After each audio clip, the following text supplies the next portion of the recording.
mayhem in the Mogul from Mombasa, Mogadishu, from the Empire State to Golden Gate, Bella Twain to Bellicosi, from here to eternity with more crap than a Christmas goose. I'm Specialist Ty Kendrick, United States Army Issue 1H, insecurity maniac with an inferiority complex, but not where to see what they spatter. If you don't mind, I guess it don't really matter.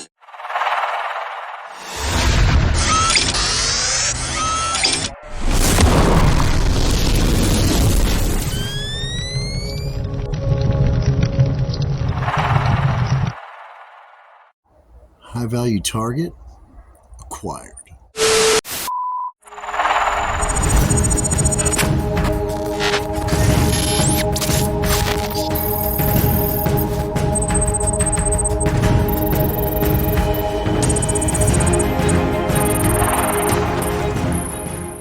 AFN Radio has long operated overseas, providing troops with valuable information, entertainment, and has been an invaluable asset on the ground as both a conventional and unconventional asset to commanders and troops as well. For the troops, it's a lifeline to the world, to something outside the horrific or even the mundane. And the war music. Everybody loves the classic tunes, and even the newer ones associated with the global war on terrorism.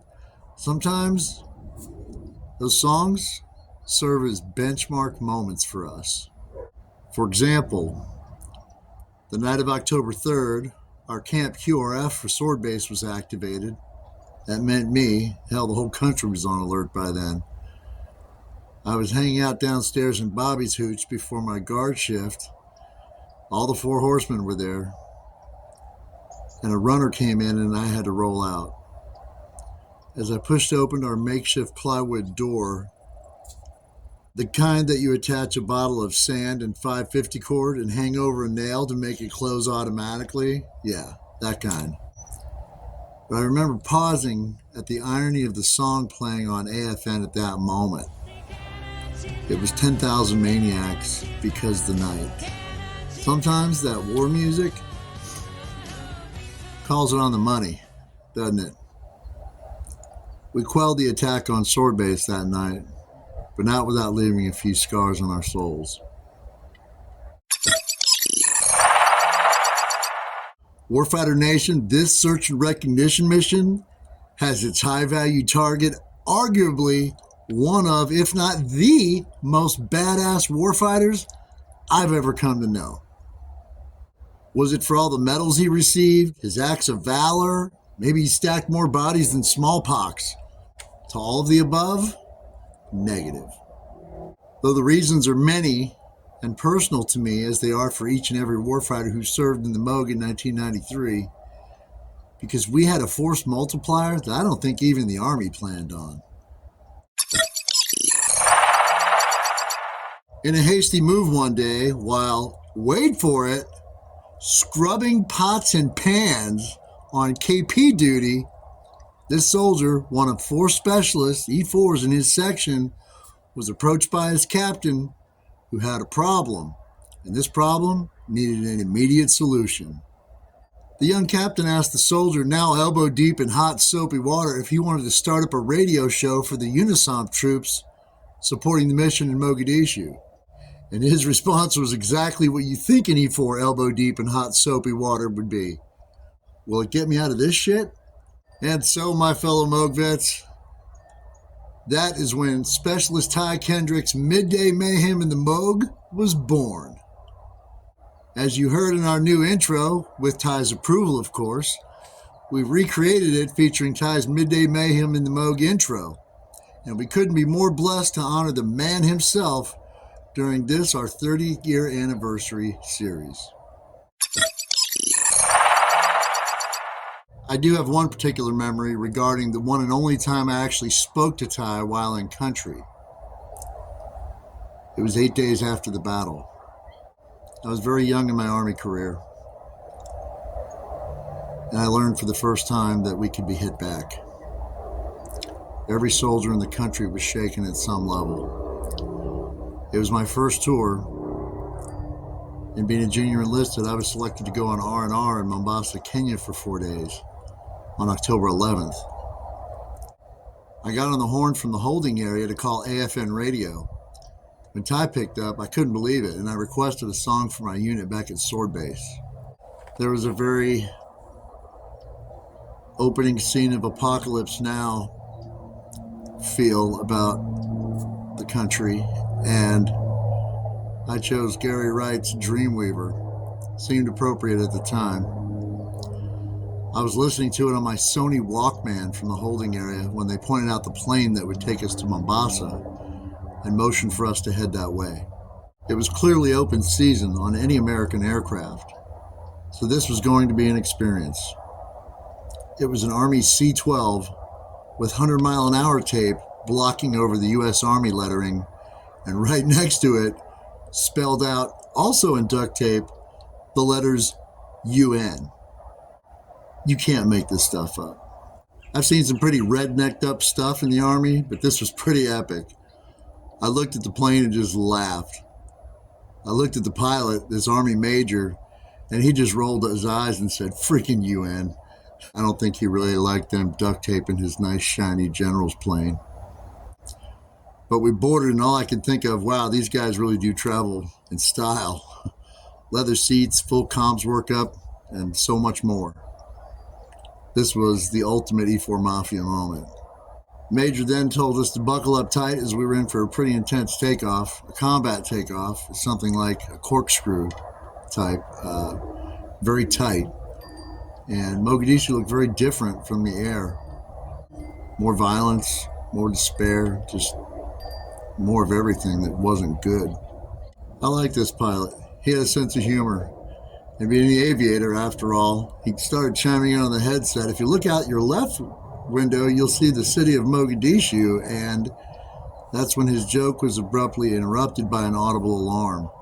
Somebody asked what was happening, and with zero hesitation, he said, guys were being targeted. I had this headset earpiece on my right ear and my headphone around my neck at full volume, with Ty playing my dedication to the unit back at Sword Base.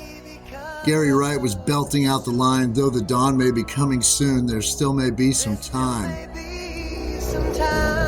And all I could think about was my oldest son, Gary. And I may never be able to see him again. I have never felt more vulnerable or helpless in my entire life. Until our aircraft got targeted in Iraq, but that's another story. Everything just stopped. I secured the other earphone from the headset so I could hear what was going on with both ears. Whatever the pilot did seemed to work as we eventually maneuvered to safety and finally got out of there.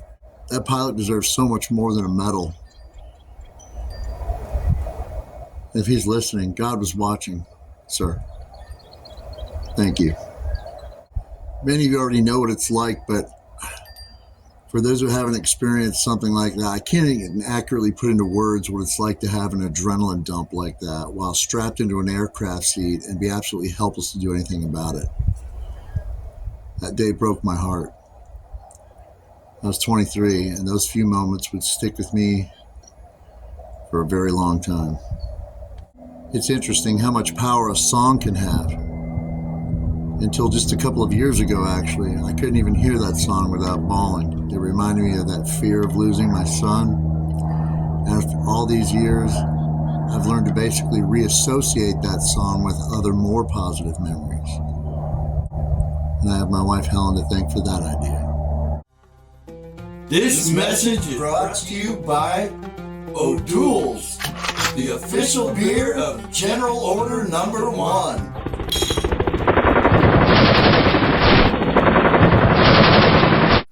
So about a month after I got back from Kenya, we had a really interesting experience on Thanksgiving Day when General Keane came out to visit us. He left the entire division at home and came out to visit the 68 of us in Mogadishu, and that's pretty cool.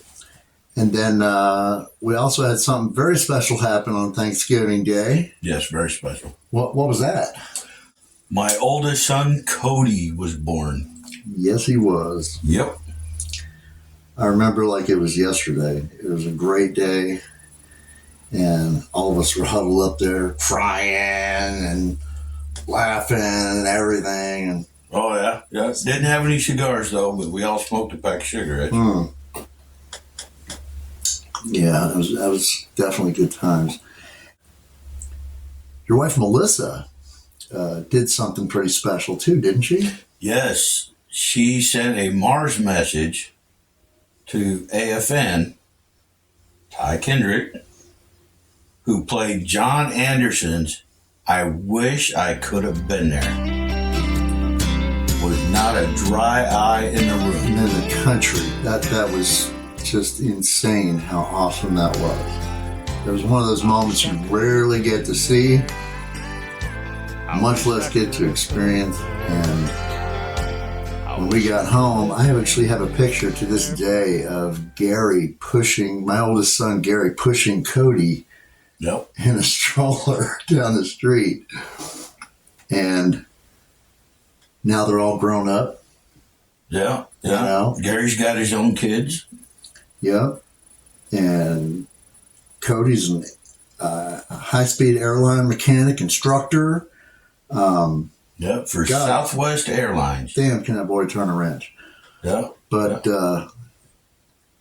this is one of those little forgotten pieces of history that probably nobody would ever known about. And it's probably not as special to other folks as it was to us that day. But we wanted to share that with you. And between Bobby's wife and Ty making all of this possible for us, we just want to say thank you, Ty.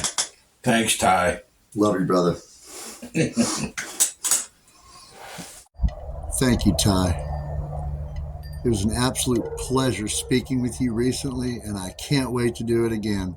You gave so much to so many, and we just wanted to show our appreciation by sending you one of our signature, one-of-a-kind tactical wristwear pieces as a token of our appreciation during this, our 30th anniversary year.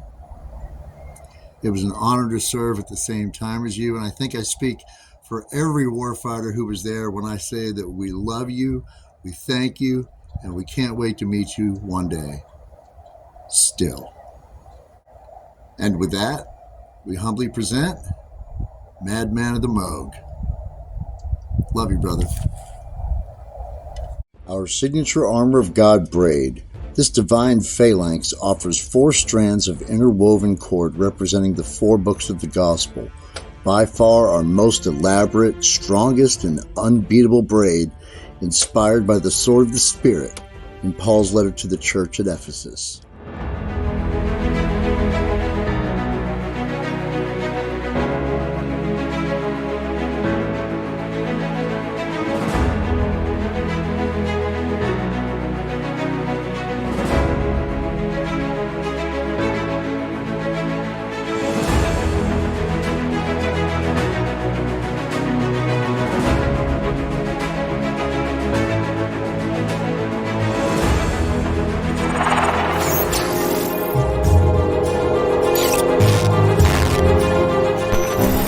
Light shines in the darkness, and the darkness has not overcome it.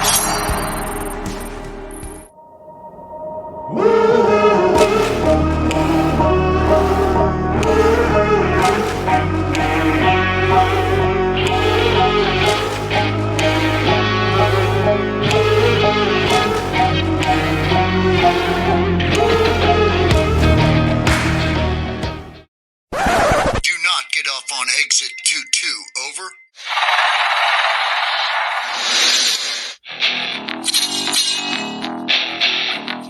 We're cleared hot at this time.